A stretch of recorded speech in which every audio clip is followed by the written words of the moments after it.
Okay, hello guys. Ito sa mga nagbabalak no na hindi tuloy yung account nila or hindi sapat ang kaalaman na nagde-decide na tawag nito, isuko yung account at mag-stop ng subscription, panoorin niyo po ito ha.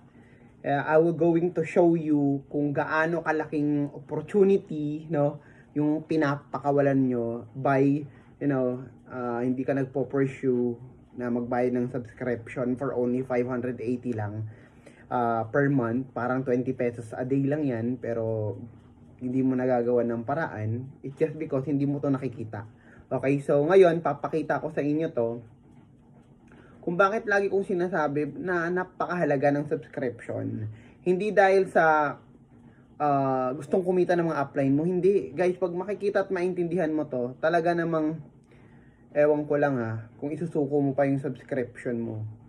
Okay? So, eto, papakita ko sa inyo yung slides na magpapaliwanag sa inyo. Ano lang to real talk lang tayo dito guys.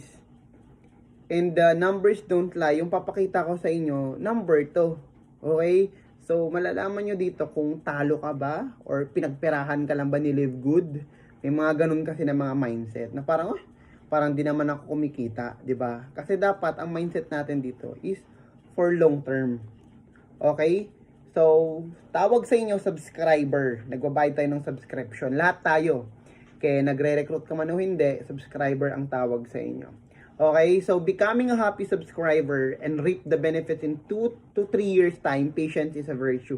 Guys, bakit patience is a virtue? Kung mainipin ka, hindi mahaba ang pasensya mo, at hindi mo na-realize, no, kung gaano kalaking opportunity yung pinabayaan mo, talagang magpapabaya ka. Pero kung naiintindihan mo to, nako, ewan ko lang. Siguro iisipin mo na isa ka sa pinaka-bless, pinagpala ni Lord, no? Dahil kasama ka sa ganitong klase ng opportunity. Okay, guys, alam nyo ba sa loob ng 24 months, no, 2 years na pag-subscribe mo kay Live Good, ang gagastusin mo lang dyan, 13,440. Pero 580 kasi ang subscription ngayon. So sabihin natin 580 ang subscription. Tapos sa loob ng 2 years, 24 months, i-multiply natin yon, nasa mga 13,920. So sabihin na natin 14,000. Ang gagastusin mo lang po is 14,000. Sa 2 years. Okay? 2 years, 14,000. Tapos sa 2 years na yon, let's say, puno yung matrix mo. In 2 years, possible? Super possible, okay? So, in 2 years, pwede ka nang kumita ng 114,660. Hindi lang isang beses, kundi every month na yun. Okay? Month after month after month after month ka nang kikita ng 114,660. O, coach, paano kung hindi puno? O, sige, worst scenario, hindi na puno ang matrix mo. Kasi yung pag napuno ang matrix, kailangan ng 8,160, di ba? Hindi na puno, kalahati na lang, 4,000 na lang, 4,000 na something na tao. Hindi ka pa rin talo, 'di ba? Bakit? Kikita ka ng 57,000 every month, ang ginastos mo 14,000 lang. Hindi ka pa rin talo, kalahati lang 'yon. Sabihin natin hindi na puno. Kung makita ka ng yun nga 57,000 every month, talo ka at hindi ka talo. Siyempre, hindi ka talo. Di ba? Paldo-paldo ka pa rin. Kasi every month na yun, tuloy-tuloy na yun eh. O sabihin natin, sige, kalahati na lang din ng 57,000. Guys, kumikita ka na, sabihin natin 28,000? Or 20, close na lang natin sa 25. O, kalahati lang din ng kalahati nung nung matrix. Kalahati ng 1/4 ng matrix. O, magkano yun? Nasa 20,000 plus, di ba? 23,000. Magkano nilabas mo? 14,000. Kumikita ka ng 23,000 every month. And nadadagdagan pa yun. 'Di ba? So, mindset lang kasi yan. Kaya ka lang nanghihinaan, hindi ka kasi sanay. Gusto mo kasi yung kumikita ka agad. Oo. Kaya nga pang long term si Live Good, hindi nyo ba naiintindihan? Pang long term ito. Ito nga negosyo ko eh. Magti 3 years na tong negosyo ko. Nag-earn na rin ako dito. Pero hindi agad-agad. Sa una, walang benta. Walang nagmamine. Okay? 1 year struggle. Pero hindi ako nag-stop. And kumikita siya ng mga 3 digit na siya every month. Tumutubo na ako ng 3 digit every month. Kawalan ba siya? Kawalan ba kung sinuko ko ba first year na halos wala akong kinita? Nung sinuko ko ba yung negosyo ko, sa tingin mo kumikita na ako ng ganyan ngayon? Kasi negosyo. Okay? Kung gusto nyo na every quincenas katapusan kayo kikita, mag-work kayo. Yun yung work. Yun yung job na tinatawag. Ito kasi negosyo eh. Okay, so hindi lang yan. Sabihin natin, worst scenario, 3 years. 3 years na puno ang matrix mo. Guys, ilang months yun? 36 months. Okay, sa 36 na yan, i-multiply mo yung 580 na subscription. Oh, gagastos ka lang ng 20,880 subscription in 3 years. Tapos sabihin natin, kumikita ka na kasi napuno ang matrix mo 114,000 every month. Talo ka ba nun? Di ba hindi? O sabihin natin kalahati nun. Okay, kumikita ka ng 57,000 every month. Ang ginastos mo lang 20,000. Di ba?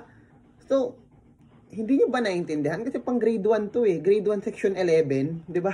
So, ganun lang siya kasimple. Okay? Hindi po lahat ng negosyo, sa totoo lang, ang isang negosyo, 5 years, bata pa lang yan. Okay? So, si Live Good, 2 months, 3 months, 4 months ka pa lang, inaayawan mo na, samantalang ang puhunan mo lang, di ba? 580 pesos per month. Tapos yung pinambayad mo, nung una, na 2,900. Tapos nagme-maintain ka lang ng 580 per month. Pinagdududahan mo. Nakikita ka dito. 'Di ba? Alam mo sa negosyo ko, naglalabas ako ng 50 to 80,000 every week para magtuloy-tuloy itong negosyo ko. Pinagdududahan ko ba siya? Siyempre hindi. Nung una, pinagdudahan ko din. Ganun ang negosyo. Kahit saan mong tignan, kahit sa anong larangan, basta negosyo, it takes time.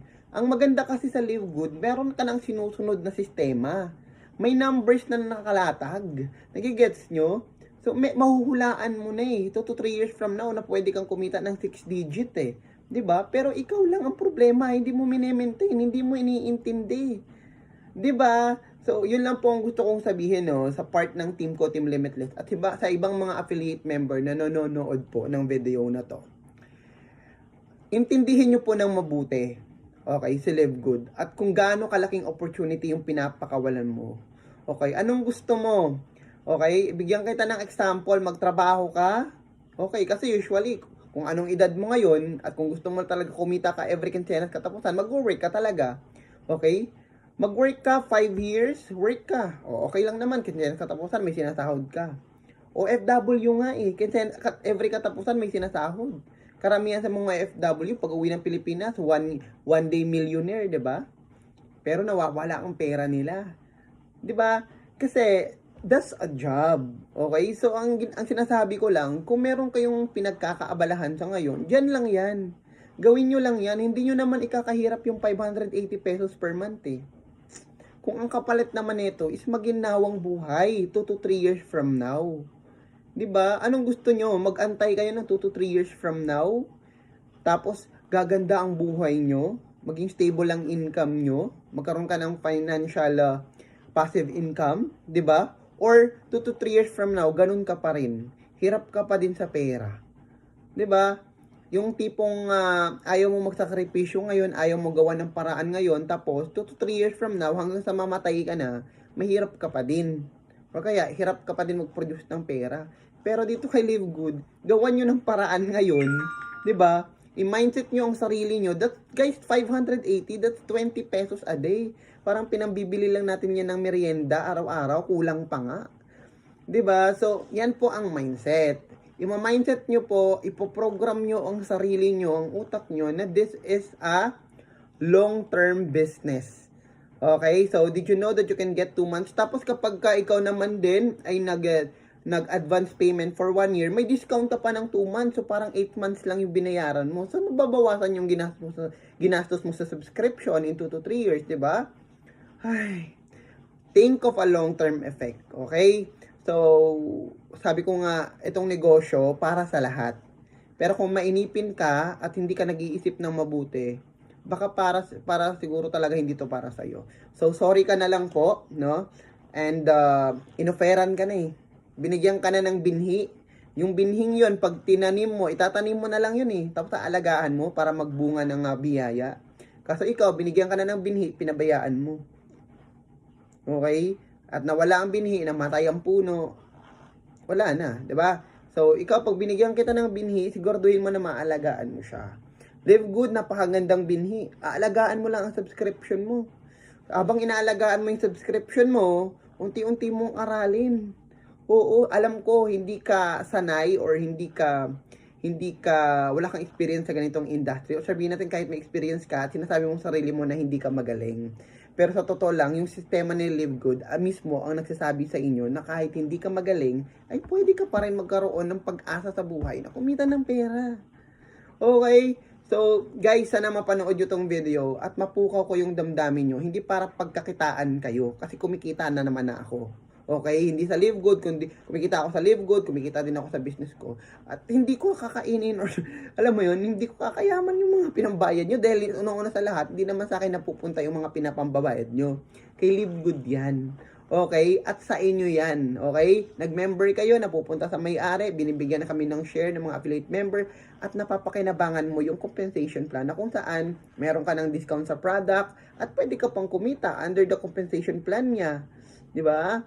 So, yun lamang po. I'm Coach Demi and sa mga gustong samahan ako sa story or sa tawag nito sa journey nila dito kay Live Good, wag ko kayong kumawala, no? Kapit lang kayo, be adventurous, i-enjoy nyo lang yung proseso, okay? Kasi alam ko kung para sa'yo talaga to.